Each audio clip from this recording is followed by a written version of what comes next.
саламатсыздар ма, қалдарыңыз қалай? Бүгін бізде трикотажный пряжадан зефирка сумкасын тоқитын боламыз. Бұл менде Tiffany типі. Вот, Tiffany типі. И мынадай менде біз 6 номер. Сіз если міне 6 номер мысалы кішкене нығыздау тоқығыңыз келсе, ондай болса осындай 6 номер жіппен тоқығаныңыз дұрыс. Ал кішкене мынадай пышный болсын десе, 7-8 номермен тоқсаңыз болады. Мен ондай пышный не хочу, мен мынадай қаттырақ болсын деп ойлап тұрмын. Ол үшін біз мынадай петля жасап аламыз. Ең бірінші алдында көрсеттім ғой. Негізі осылай жасаймыз. Ал жаңадан үйреніп жатқан адамдар үшін жіпіміз, мына рабочий жіп, мына жіптің ұшы. Жіпті былай қоямыз. И мына крестик вопрос жерінен ұстап тұрып былай құлатамыз кольцомызды. И тура ортадан рабочий жіпті тартып ұстап шығарамыз да, міне біздің бірінші петлямыз. Жіптің ұшын мынадай средний қалдырамыз, қатты ұзын қалдырудың қажет жоқ. Енді жіпті былай ұстаймыз. Міндетті түрде мына қосылған жерін былай ұстаймыз. Ол обязательно. Енді қараңыз, мына біз енді 18 петля тоқу керекпіз. Цепочка 18 петлядан тұратын цепочка. Біреу, мынау екеу, үшеу, төртеу, бесеу, алтау, жетеу, 8, 9, 10, 11, 12, 13, 14, 15, 16, 17, 18. И қатты бос қылмаймыз мына жерін, и қатты тартып тоқымаймыз мына воздушный цепочкамызды. Енді қараңыз, мына жерде біз мына петля бар ғой, одан кейін мынаған салмаймыз, мынаған саламыз. Мынаған салмаймыз, мынаған саламыз, екіншісіне. Енді қараңыз, бұл бізде, қараңыздар, мына жағы бізде косичка, прям шаш өрілген деп тұр, и соның артында болады осындай жіп петлялармен. Енді осынан біз столбик без накида тоқимыз.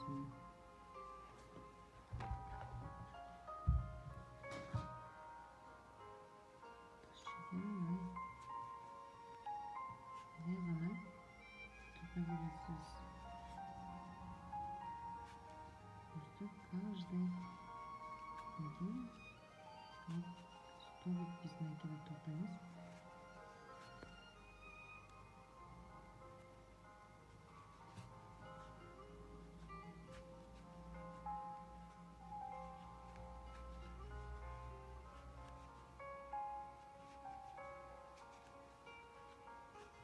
Сонда мына бізде мынандай шығады.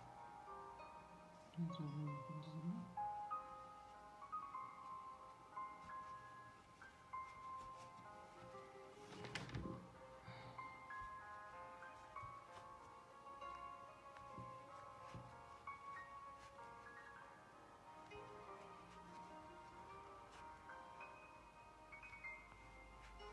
Каждыйын осы болып тоқимыз. Қатты тартып тоқымаймыз, сондай средний.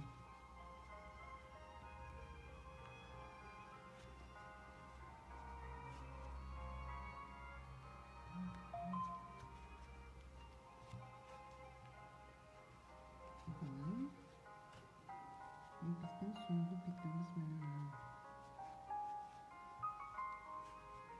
Енді қараңыздар, міне біттік, біз бір қатарда біттік, бірінші қатарымыз. Енді бізде екінші қатар болады. Петля подъема көтереміз. Жай ғана міне біткен қатарымыз, екінші қатарда біттіміз. Көтердік петля подъема, и мынадан алмаймыз, мені мынаған алмаймыз. Маған тиіспейсіз, мені мынадан аласыз. Бұл бізде үшінші қатар. Үшінші қатарда кішкене өзгеріс.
Бұл үшінші қатарда ғана осылай болады.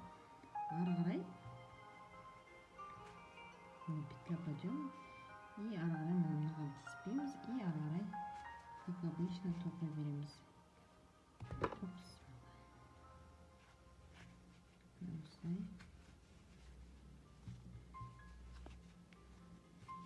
өстіп тоқи береміз. Сонда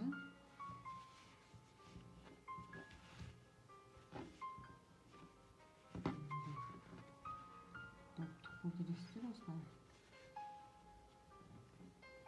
Осыдан мына қараңыз, былай мына жағынан санамайсыздар. Мына жағында міне көрдіңіздер ме? Мынада көлденең тұр ғой жіпте. Мынау уже бізде мына жоғары жақта тұр, оны емес, қазір не себеп түсіндіріп өтемін. Міне ең астында қиғашынан тұр ғой, міне ол көлденең, жатқан мына осы жіптер бар ғой. Содан мына қараңыз, қазір былай міне бізде міне біреу мысалы, міне екеу деп осында 30 қылып тоқу керексіз. Ой, 15 біреу, екеу, үшеу деп осы прям мына екі қатар санайсыз. Мысалы бір қатар, мына екінші қатар, мына бізде үшінші қатар. Біз мынаны былай жай ғана біреу, да? Мына жерде тағы бір төртінші қатармен екеу дейміз, өстіп 15 болу керек сізде. 15 қылып тоқыңыздар. Ұзын болады, мындай тік төрт бұрыш тоқитын боласыздар.